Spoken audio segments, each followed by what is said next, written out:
Good morning everyone. কি খবর সব? তা দেখো, তোমাদের সেকেন্ড সামাটিভ তো শেষ হলো। এবার তো তোমাদের থার্ড সামাটিভ শুরু হবে। তো সেইভাবে তোমাদের ভালো করে অঙ্ক করতে হবে কিন্তু। তাহলে চলো, আজ থেকে আমরা শুরু করব প্রতিসাম্য। দেখো, তোমাদের যা সিলেবাস আছে তাতে প্রতিসাম্য থেকে শুরু হবে। এখন প্রতিসাম্য বুঝতে হলে আমার মতন করে কিন্তু বুঝতে হবে। মানে আমি যেভাবে তোমাদের যে কোনো চ্যাপ্টার শুরুতে সহজ সরল ভাষায় বোঝাই, সেইভাবেই কিছু কথা আমরা কিন্তু মনে রাখবো। কি কথা? দেখো, প্রতিসাম্য কাকে বলে প্রথমে এই কথাটা আমাদের জানতে হবে। প্রতিসাম্য কাকে বলে? যে কোনো জ্যামিতিক চিত্র বা বস্তুর এক অংশ যদি অন্য অংশের অবিকল অনুরূপ হয়, তবে তাকে কি বলা হবে? প্রতিসাম্য বলা হবে। তাহলে প্রতিসাম্য কি? যে কোনো জ্যামিতিক চিত্র বা বস্তুর এক অংশ যদি অন্য অংশের অবিকল অনুরূপ হয়, তবে তাকে কি বলা হবে? প্রতিসাম্য বলা হবে। আবার এই প্রতিসাম্য দেখো যে দুই রকমের। কি? একটা হচ্ছে রৈখিক প্রতিসাম্য, আর একটা হচ্ছে কি ঘূর্ণন প্রতিসাম্য। তাহলে এক এক করে চলো, আমরা রৈখিক প্রতিসাম্য বুঝবো প্রথমে, তারপরে কি বুঝবো? ঘূর্ণন প্রতিসাম্য কি সেটা বুঝবো। তো দেখো, যে রৈখিক প্রতিসাম্যটা অ্যাকচুয়ালি কি। তো এখানে আমি তোমাদের একটা ছবি দিয়েছি, তোমাদের বইতে এরকম একটা ছবি দেখানো আছে। কেমন? না, তুমি একটা আগে কি নেবে? কাগজ নেবে। তাকে কি করবে? এই যেভাবে তোমার দুইভাবে কি করবে, একটা ভাঁজ করবে, যেরকম ছবিতে দেখানো রয়েছে এইভাবে তুমি কি করবে, একটা ভাঁজ করবে। ভাঁজ করার পরে এরকম একটা পাতা আঁকবে। পাতা এঁকে তুমি কেটে নেবে। কেটে নেওয়ার পরে তুমি যখন একটা এই পাতার মাঝখানে দাগ কেটে, এই পাতার মাঝখানে যখন তুমি দাগ কেটে একটা কি করবে, আয়নাকে রাখবে, তখন দেখবে যে এই অংশটা সমান কি হবে, আয়নাতে একটা সমান অংশ দেখা যাচ্ছে এবং পাতাটা সম্পূর্ণ দেখা যাচ্ছে। তা রৈখিক প্রতিসাম্য কাকে বলে? না, কোনো চিত্রকে একটি নির্দিষ্ট সরলরেখা বরাবর ভাঁজ করলে যদি তার বাঁ দিক এবং ডান দিক সম্পূর্ণভাবে কি হয়ে যায়, মিলে যায়, তবে তাকে কি বলা হবে? রৈখিক প্রতিসাম্য চিত্র বলা হবে। তাহলে বুঝতে পেরেছো? ঠিক আছে। তাই এই রৈখিক প্রতিসাম্যের ক্ষেত্রে আমাদের আরো একটা জিনিস মনে রাখতে হবে, সেটা কি? প্রতিসাম্য রেখা কি? প্রতিসাম্য রেখা, যে এই যে আমি বললাম যে যেই দাগ বরাবর আমাদের কি আয়নাটাকে আমি রেখেছিলাম, সেই দাগ বরাবর কি দেখা যাচ্ছে, যে আয়নাতে পুরোটা পাতাটাকে দেখা যাচ্ছে। তো এই রেখাটাকে, যে রেখাটা আমি টেনেছিলাম, সেই রেখাটাকে কি বলা হচ্ছে? প্রতিসাম্য রেখা। ঠিক আছে। তাহলে আমরা কি বুঝলাম? যে রৈখিক প্রতিসাম্য কি? যে যে কোনো একটা রেখা বরাবর যদি আমি কোনো একটা চিত্রকে বা পাশের অংশ এবং ডান পাশের অংশ কি পাই, মিলে যায় বা সমান পাই, তাকে কি বলা হবে? তখন ওই চিত্রটাকে কি বলা হবে? যে ও একটা কি প্রতিসাম্য রেখা বরাবর ও রৈখিক প্রতিসাম্য। ঠিক আছে। সেরকম কিছু উদাহরণ আমি এখানে দিয়ে দিয়েছি, তোমরা দেখে নিতে পারো। এরপরে কি আছে, যে ঘূর্ণন প্রতিসাম্য। ঠিক আছে। তো ঘূর্ণন প্রতিসাম্য কি? যে এখানে আমি একটা দেখো ছবি নিয়েছি, কেমন একটা পাতার মতন একটা ছবি নিয়েছি। এই পাতার কেন্দ্রটা যদি আমি কি ধরি, ও ধরি। এবার আমি কি করলাম, না এই পাতাটাকে ধরে আমি ঘুরিয়ে দিলাম। কোন দিকে ঘুরিয়ে দিলাম? ঘড়ির কাঁটার দিকে ঘুরিয়ে দিলাম।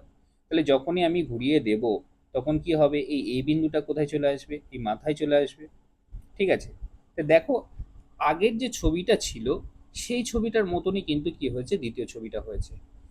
ঠিক আছে। তাহলে তোমরা দেখতে পাচ্ছ যে যেই আমি ঘুরিয়ে দিলাম, তারপরেও কি হলো, এই ছবিটা আগের মতন দেখতে হয়ে গেল। তো এটাকেই বলছে যে ঘূর্ণন প্রতিসাম্য। তা ঘূর্ণন প্রতিসাম্যের সংজ্ঞাটা কি হবে? যে কোনো একটি বিন্দুকে কেন্দ্র করে কোনো চিত্র বা বস্তুকে যদি নির্দিষ্ট কোণে ঘোরালে যদি সেটা ঠিক তার আগের অবস্থার মতন দেখতে লাগে, তবে তাকে কি বলা হবে? ঘূর্ণন প্রতিসাম্য। এই ঘূর্ণন প্রতিসাম্যের ক্ষেত্রে আমাদের কিন্তু কিছু জিনিস মনে রাখতে হবে। মানে আমাদের ঘূর্ণন প্রতিসাম্যের ক্ষেত্রে রৈখিক সাম্যের থেকেও কিন্তু বেশি জিনিস কয়েকটা মনে রাখতে হবে। কি কি মনে রাখতে হবে আমাদের? দেখো, ঘূর্ণন কেন্দ্র মনে রাখতে হবে। মানে আমি এখানে যেটা ও দিয়ে দেখালাম, সেটা কিন্তু আমাদের কি ঘূর্ণন কেন্দ্র। সেরকম যদি দেখি যে ঘূর্ণন প্রতিসাম্য কোণ, আমাদের কোনটা, সেটা আমি একটু পরে আসছি। তাহলে কি কি জানতে হবে? যে ঘূর্ণন প্রতিসাম্য কোণ, আবার কি জানতে হবে? ঘূর্ণন প্রতিসাম্য মাত্রা। ঠিক আছে। এই যে তিনটে চারটে জিনিস আমাদের কিন্তু ঘূর্ণন প্রতিসাম্যের ক্ষেত্রে মনে রাখতে হবে। এবার যদি বলি যে ঘূর্ণন প্রতিসাম্য কোণ, সেটা কেমন? দেখো, এখান থেকে এই এটা এই জায়গা থেকে আমাদের কোথায় পৌঁছে গেল, এখানে পৌঁছে গেল, ওপরে পৌঁছে গেল। এবং এটা আমি কত ডিগ্রি কোণে ঘোরালাম, তাহলে আমরা জানি এটা যদি আমাদের একটা কোনো রেখার ওপরে একটা লম্ব টানা যায় সেটা কত ডিগ্রি কোণ হয়, সেটা কত হয়, 90 ডিগ্রি কোণ হয়। এবং দেখো আমরা সেই 90 ডিগ্রি কোণেই কিন্তু এটাকে ঘুরিয়েছি। তো এর এই যে চিত্রটা আছে সেটাকে যে আমি ঘোরালাম সেটা কত ডিগ্রি কোণে ঘোরালাম, এখানে 90 ডিগ্রি কোণে ঘুরিয়েছি। তাহলে এখানে ঘূর্ণন প্রতিসাম্যের কোণ কত হবে, এখানে কিন্তু আমাদের 90 ডিগ্রি কোণ হবে। ঠিক আছে, তো এবার দেখো আমাদের কি আসতে হবে, যে ঘূর্ণন প্রতিসাম্যের মাত্রা। তো ঘূর্ণন প্রতিসাম্যের মাত্রা বুঝতে,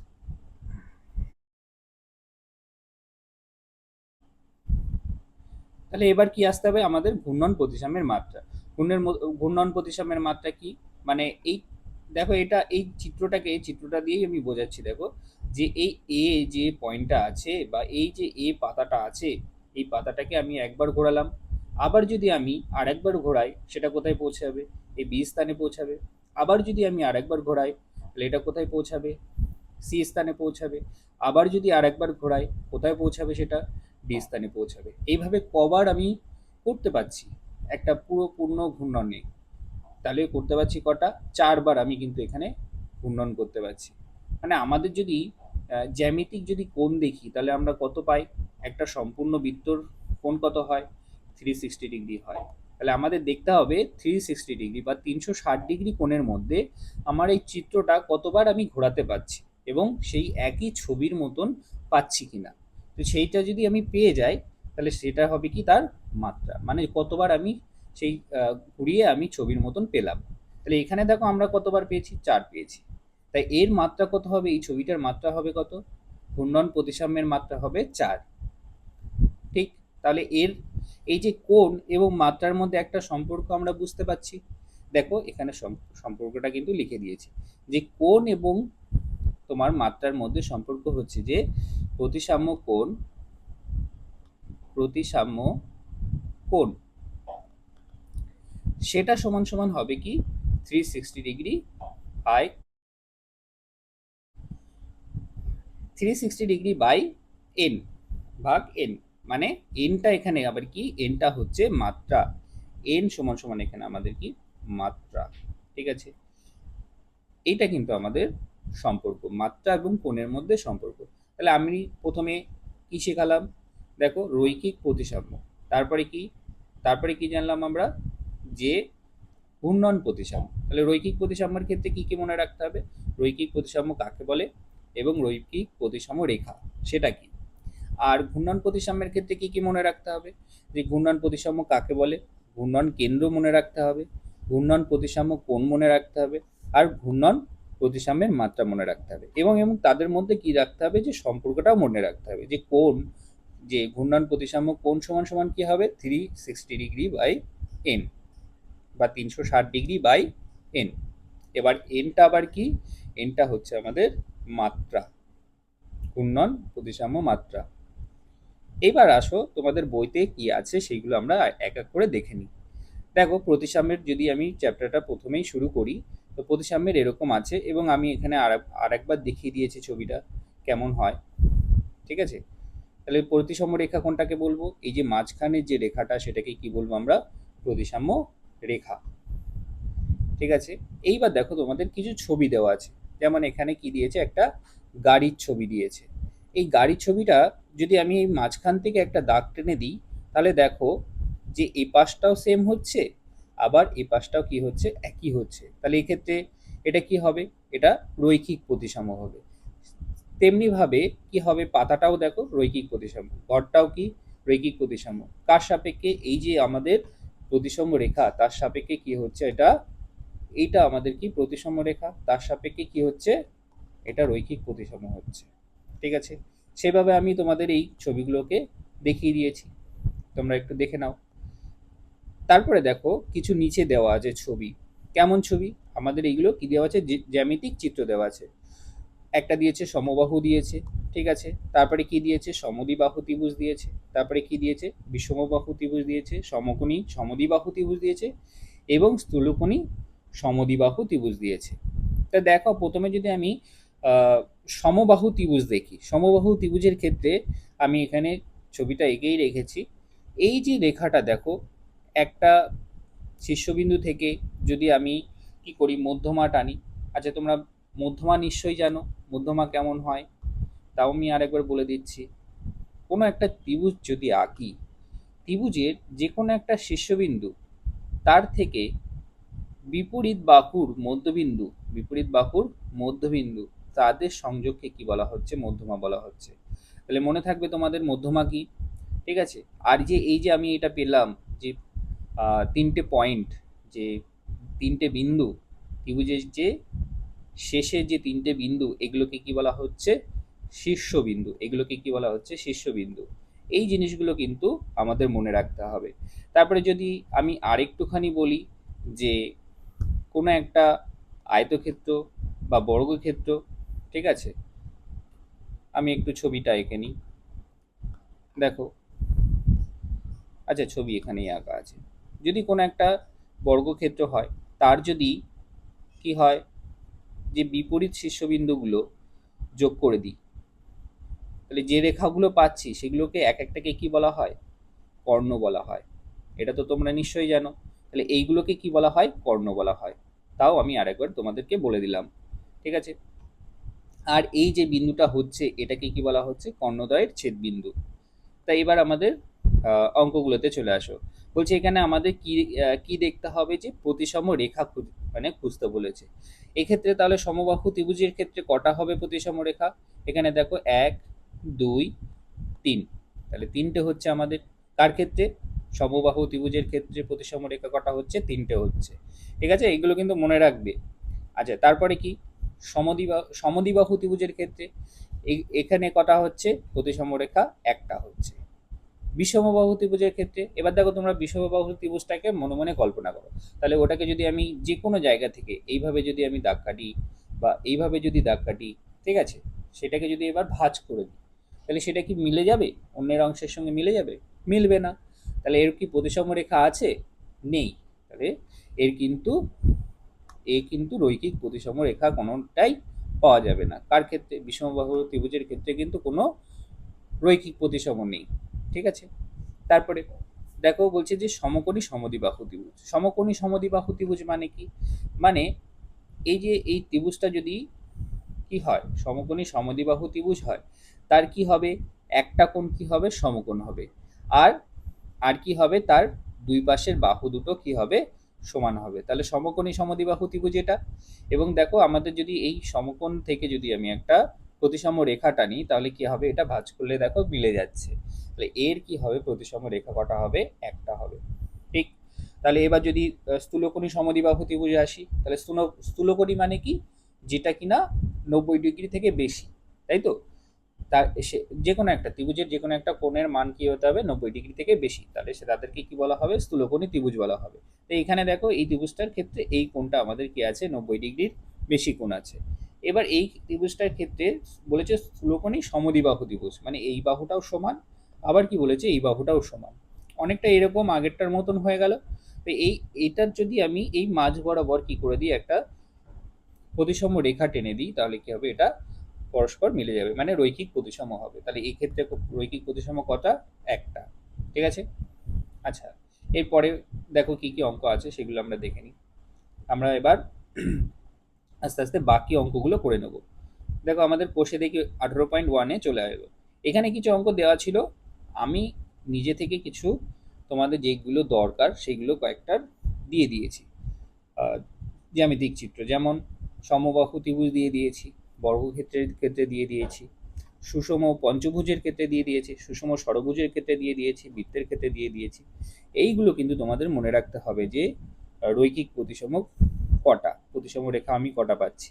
যেমন সমবাহু ত্রিভুজের ক্ষেত্রে আগেও বললাম যে তিনটে পাচ্ছি আমি। বর্গক্ষেত্রের ক্ষেত্রে কটা পাচ্ছি? কটা পাচ্ছি আমাদের? চারটে। আমাদের এখানে কটা পাচ্ছি? চারটে। কিভাবে? মাঝখান বরাবর দুটো, আর কর্ণ বরাবর দুটো। ঠিক আছে। তাহলে আমাদের এখানে প্রতিসম রেখা কটা পাচ্ছি? চারটে। সেইভাবে যদি আমি পঞ্চভুজ দেখি, এখানে আমরা পাচ্ছি কটা? পাঁচটা। সুষম ষড়ভুজের ক্ষেত্রে কটা পাবো? ছটা। দেখো, নামের সাথেই কিন্তু মিলে যাচ্ছে। বর্গক্ষেত্রের ক্ষেত্রে কটা হচ্ছে? চারটি হচ্ছে। সুষম পঞ্চভুজ, পঞ্চভুজের ক্ষেত্রে কটা হচ্ছে 5টি। আচ্ছা, সুষম পঞ্চভুজ কি সেটাও কিন্তু তোমাদের মনে রাখতে হবে। সুষম পঞ্চভুজ মানে হচ্ছে যে পঞ্চভুজের প্রত্যেকটা বাহুর মান কি হবে, সমান হবে। প্রত্যেকটা বাহুর মান কি হবে, সমান হবে, তাদেরকে কি বলবো আমরা, সুষম পঞ্চভুজ। ঠিক আছে, মনে থাকবে তোমাদের। আচ্ছা, নেক্সট হচ্ছে সুষম। আচ্ছা, তাহলে সুষম ষড়ভুজকে, ষড়ভুজের কথা যদি আমি আসি, সেক্ষেত্রেও কি হবে, বাহুগুলো সমান হবে, তাই না?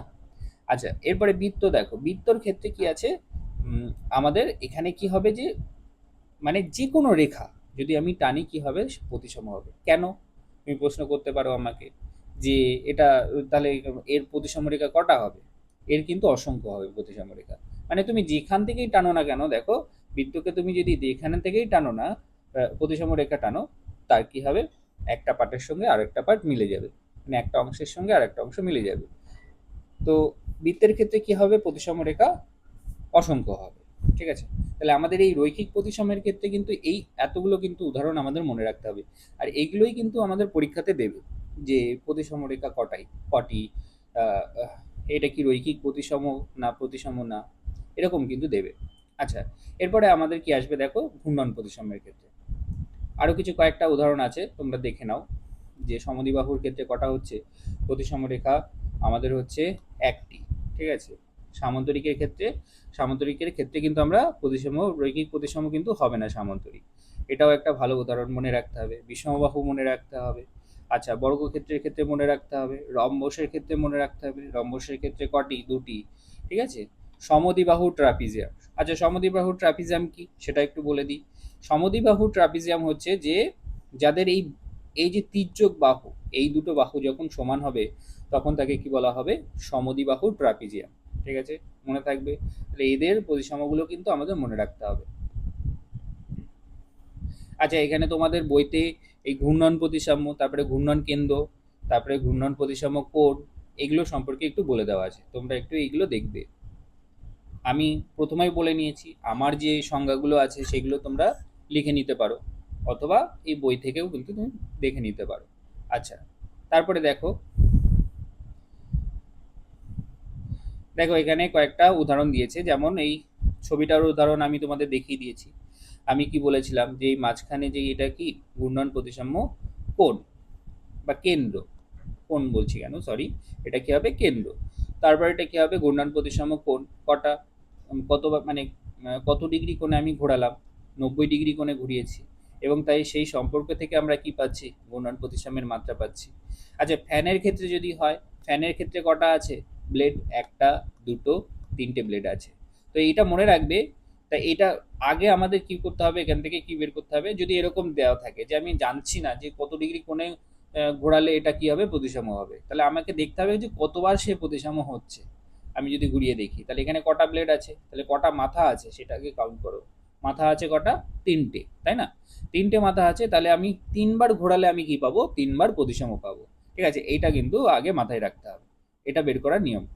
ঠিক আছে, তাহলে এই মাত্রা তুমি বের করে নিলে, এবার আমাদের সূত্র কি ছিল, 360 ডিগ্রি বাই এন। এবার মাত্রার জায়গায় তুমি বসাও, তাহলে কোণ পেয়ে যাবে তুমি, প্রতিসম কোণ। কোণ কিভাবে পাবে, তাহলে 360 ডিগ্রি বাই কি পাবে, নিচে যদি আমি মাত্রা রাখি, তাহলে 3 দিয়ে কাটাকুটি করলে কত হবে, 120 ডিগ্রি আমাদের কোণ পাবো। ঠিক আছে, তাহলে যেখানে তুমি বুঝতে পারছো না যে কোণটা কত ডিগ্রি হবে, সেক্ষেত্রে কিন্তু আগে কি করে নিতে হবে, যে মাত্রাটা কটা হচ্ছে সেটা কিন্তু আমাদের দেখে নিতে হবে। ঠিক আছে, তাই এই মাত্রা আমি দেখে নিলাম কত হয়েছে, 3। এবার আমি সূত্রটা দিয়ে আমি বের করে নিলাম কি, 360 ডিগ্রি বাই এন, মানে এখানে কত ছিল, 3, তাহলে 3 দিয়ে ভাগ করলে কত পাচ্ছি আমরা, 120 ডিগ্রি। তো এটা হয়ে গেছে। এবার এরকম কিছু অঙ্ক আমি তোমাদের দেখাচ্ছি। দেখো, যেমন এখানে কয়েকটা ছবি দিয়েছে। কেমন ছবি না, ফুলের ছবি দিয়েছে, কতগুলো, দুটো ফুলের ছবি দিয়েছে, একটা সূর্যের মতন ছবি দিয়েছে, একটা তারার মতন ছবি দিয়েছে। ঠিক আছে, তাহলে এখানে দেখো আমাদের কটা মাথা আছে। আমি আগে আগে কি বললাম, ফ্যানের ক্ষেত্রে কটা ব্লেড ছিল বা মাথা ছিল, তিনটে ছিল। এক্ষেত্রে তাহলে আমরা কি করব, কাউন্ট করা শুরু করে দেবো। একটা, দুটো, তিনটে, চারটে, পাঁচটা, ছটা। তাহলে আমরা এখানে বুঝতে পারছি যে এখানে এই যে মাঝখানে যে পয়েন্টটা, এটা কি হবে আমাদের প্রতিসাম্য কেন্দ্র। তারপরে এই কেন্দ্রটাকে দিয়ে যদি আমি ঘোরাই, কতবার হবে, সে 6বার কিন্তু ঘূর্ণন প্রতিসাম্য হবে। মানে প্রতিসম হবে, 6 বার কিন্তু সে ঘূর্ণন প্রতিসাম্য দেখাবে, মানে 6 বার প্রতিসম হবে। তাহলে এক্ষেত্রে যদি আমাদের কোণ বের করতে হয়, কি করে বের করব? একদম সোজা 360 ডিগ্রি বাই এন, এই সূত্র দিয়ে। এবার 360 ডিগ্রি বাই আমাদের এখানে কত পেয়েছি, মানে কতবার আমি মাত্রা পেয়েছি, মানে প্রতিসাম্য মাত্রা কটা এখানে? 6। তাহলে 6 দিয়ে ভাগ করে দাও। 6 দিয়ে ভাগ করলে কত হবে এখানে? 6 ছক 36। আমাদের কোণ কত বেরোলো এটার ক্ষেত্রে? তাহলে 60 ডিগ্রি। এটার ক্ষেত্রে কোণ বেরোলো কত? 60 ডিগ্রি। ঠিক এক্ষেত্রে কত হয় দেখো। এবার তো আমি এখানে দুটো করে দিচ্ছি, তোমরা বাকিটা তোমরা দেখবে নিজেরাই পারবে। ঠিক আছে, 1 2 3 4 5 6 7 8 9। তাহলে এখানে মাত্রা কটা? 9টি। তাহলে আমাদের এখানে কোণ কত হবে? 360 ডিগ্রি বাই 9। এবার 9 দিয়ে কাটাকুটি করো, তাহলে কত দাঁড়াচ্ছে এখানে? 40। এখানে আমাদের কোণ কত হচ্ছে? প্রতিসাম্য কোণ 40। এবার দেখবে তোমরা যখন বাড়িতে চেষ্টা করবে নিজেরাই পারবে। এই বেসিক জিনিসগুলো জানলেই আমাদের কিন্তু অঙ্ক আর কঠিন মনে হবে না। ঠিক আছে, এখানে দেখো একটা ছক দিয়েছে, সেখান থেকে আমি এই ছকটা করে দেওয়াটা আমি তোমাদের বুঝিয়ে দিচ্ছি। ঠিক আছে, আচ্ছা, বলেছে সমবাহু ত্রিভুজ, তার কি বলেছে? ঘূর্ণন কেন্দ্র। তাহলে আমাদের কি বের করতে হবে? প্রথমে ঘূর্ণন কেন্দ্র কিন্তু আমাদের বের করতে হবে। তা ঘূর্ণন কেন্দ্র কোনটা হবে? মধ্যমা তিনটি ছেদবিন্দু। আমি প্রথমেই বলে দিয়েছি মধ্যমা কাকে বলে। ঠিক আছে, তাহলে মধ্যমা কি? যে কোনো একটা ত্রিভুজ তার কি হবে? যে কোনো একটা শীর্ষবিন্দু এবং অপর বাহুর মধ্যবিন্দুর সংযোজক রেখাকে কি বলা হবে? মধ্যমা বলা হবে। তাহলে এটা কি হয়ে যাবে? মধ্যমা, তাই তো? তাহলে এই মধ্যমা তিনটি ছেদবিন্দু কি হবে? ঘূর্ণন কেন্দ্র। এবং ঘূর্ণন প্রতিসাম্য কোণ কত হবে? সমবাহু ত্রিভুজের ক্ষেত্রে 120 ডিগ্রি। ঘূর্ণন মাত্রা কত হবে? 3। তুমি যদি মনে করো যে ঘূর্ণন প্রতিসাম্য কোণ কি করে বের করলে, হ্যাঁ অবশ্যই এটা বের করার নিয়ম আমি বলে দিয়েছি। যে কি, যে কটা মাথা আছে এখানে? একটা, দুটো, তিনটে মাথা আছে। তাহলে মাত্রা আমাদের আগে জেনে গেলাম 3 বার। 3 বার সে কি হবে? ঘূর্ণন প্রতিসাম্য হবে। তাহলে এবার আবার কি করতে হবে? 360 ডিগ্রি বাই 3। এখান থেকে করলেই কি হয়ে যাবে? আমাদের বেরোবে কত? 120 ডিগ্রি আমাদের কি প্রতিসাম্য কোণ বেরোচ্ছে। এবার তুমি এইগুলো দেখে নাও একটুখানি, বা নিজে তুমি চেষ্টা করে দেখতে পারো, তারপরে আমার এই উত্তরগুলো দেখে নেবে।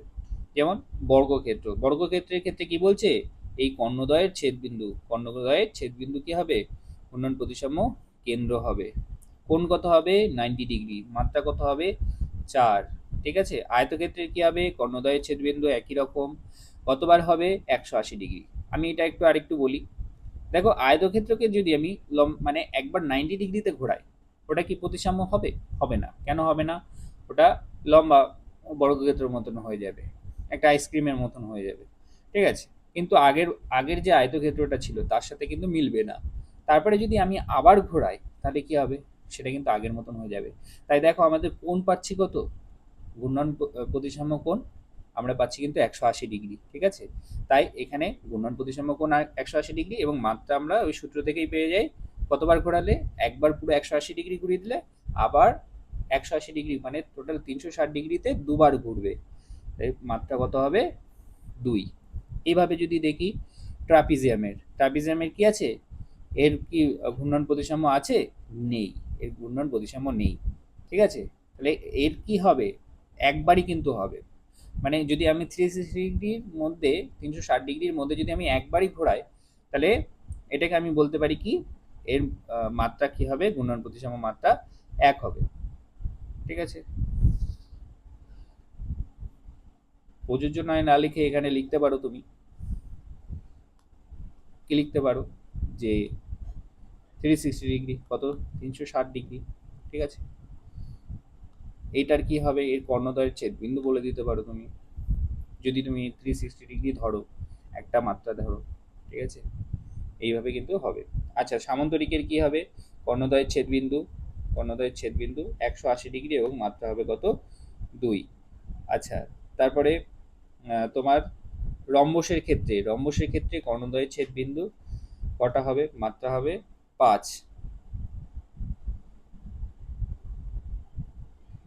না, মাত্রা 5 হবে না, এখানে ভুল লেখা হয়ে গেছে। মাত্রা আমাদের এখানে কত হবে? 2 হবে। ঠিক আছে, মাত্রা কত হবে? 2 হবে। ঠিক। ব্যাস এইগুলো তোমরা একটু দেখে নেবে। আচ্ছা, এবার দেখো আমাদের কোষে দেখি 18.2। 18.2 মানে 18.2-তে কি বলেছে? বলছে ড্যাশ ত্রিভুজ, শুধুমাত্র এখানে একটা ড্যাশ আছে, তাহলে ড্যাশ ত্রিভুজ শুধুমাত্র কি হবে? রৈখিক প্রতিসম। তাহলে একমাত্র আমি কি জানতে পারছি? সমদ্বিবাহু ত্রিভুজ এটা কি হবে? রৈখিক প্রতিসম হবে। ঠিক আছে। সমবাহু ত্রিভুজ কি হবে আবার? রৈখিক প্রতিসম হবে, আবার ঘূর্ণন প্রতিসম হবে। বর্গক্ষেত্রের ঘূর্ণন প্রতিসম মাত্রা একটু আগে জানলাম কত হবে? 4। আয়তক্ষেত্রের ঘূর্ণন প্রতিসম মাত্রা এটা কত হবে? 2, কারণ আয়তক্ষেত্রকে কি করছি? দুইবার ঘোরালেই আমি কি পাবো? প্রতিসাম্য পাবো। একটু আগেই আমি বলেছি, মনে করে দেখো। আচ্ছা, তারপরে কি? বর্গক্ষেত্রের প্রতিসাম্য রেখা 4টি। ঠিক আছে। আয়তক্ষেত্রের প্রতিসাম্য রেখা কটা হবে? 2টি হবে। এবার এখানে এই প্রশ্নটা কিন্তু খুব ভালো, দেখে নেবে। বলছে যে কি, যে সামান্তরিক না ট্রাপিজিয়াম, শুধুমাত্র ঘূর্ণন প্রতিসাম্য। তাহলে কে হবে? একমাত্র সামান্তরিকই কি দেখায়? যে ঘূর্ণন প্রতিসাম্য দেখায়। ট্রাপিজিয়াম কি দেখায়? দেখায় না। ঠিক আছে। ট্রাপিজিয়াম প্রযোজ্য নয়। তারপর এটা দেখো। আচ্ছা, এই প্রশ্নগুলো তুমি করবে। এই প্রশ্নগুলো আহ, এই যে প্রশ্নগুলো আছে, এগুলো তুমি বাড়িতে চেষ্টা করবে। আমি যেই বুঝিয়ে দিলাম, যদি না পারো আমি পরের দিন আবার এই প্রশ্নগুলো তোমাদের জন্য করে দেবো। ঠিক আছে। আমি এখান থেকে যদি আরেকটা দেখিয়ে দিই, যেমন যেমন কোনটা দেখাই? আচ্ছা। আচ্ছা, এখানে বলছে 10 দাগেরটা খুবই ভালো। বলছে কেবলমাত্র ড্যাশ ট্রাপিজিয়াম রৈখিক প্রতিসাম্য, কিন্তু ঘূর্ণন প্রতিসাম্য নয়। তাহলে আমি যদি ট্রাপিজিয়াম দেখি, ট্রাপিজিয়াম কেমন হয়? এরকম হয়, তাই তো? ট্রাপিজিয়াম কেমন দেখতে হয়? ঠিক অনেকটা এরকম। ট্রাপিজিয়াম কেমন দেখতে হয়? তাহলে এরকম কিন্তু আমাদের ট্রাপিজিয়াম দেখতে হয়। ঠিক। তাহলে ট্রাপিজিয়াম এরকম দেখতে হয়। তাহলে কোন ট্রাপিজিয়ামটা শুধুমাত্র রৈখিক প্রতিসাম্য হবে? কোনটা হবে? না, যার এই দুটো বাহু, এই তির্যক বাহু দুটো কি হবে? সমান হবে, তার কি হবে? রৈখিক প্রতিসাম্য হবে। কেমন? আমি একটুখানি দেখাই। রৈখিক প্রতিসাম্য রেখাটা এঁকে দেখাই, তাহলে বুঝতে পারবে। দেখো, এই যে মাঝখান থেকে আমি রেখাটা টানলাম, এই রেখাটার এই পাশেরটা, এই পাশের অংশ আর এই পাশের অংশ একই রকম কি মনে হচ্ছে? অবশ্যই। এ পাশের এইটুখানি অংশ যেমন দেখতে, এইটুখানি অংশ তেমনই তো দেখতে। তাহলে কি হবে এক্ষেত্রে? সমদ্বিবাহু ট্রাপিজিয়াম। সমদ্বিবাহু ট্রাপিজিয়াম। বোঝা গেল? তাহলে বাকিগুলো করবে পরের দিন, আমি এইগুলো করে দেবো। ঠিক আছে, বাড়িতে আগে ট্রাই করো। তাহলে আজকে এই পর্যন্ত। পরের দিন আবার অন্য চ্যাপ্টার নিয়ে ক্লাস করবো।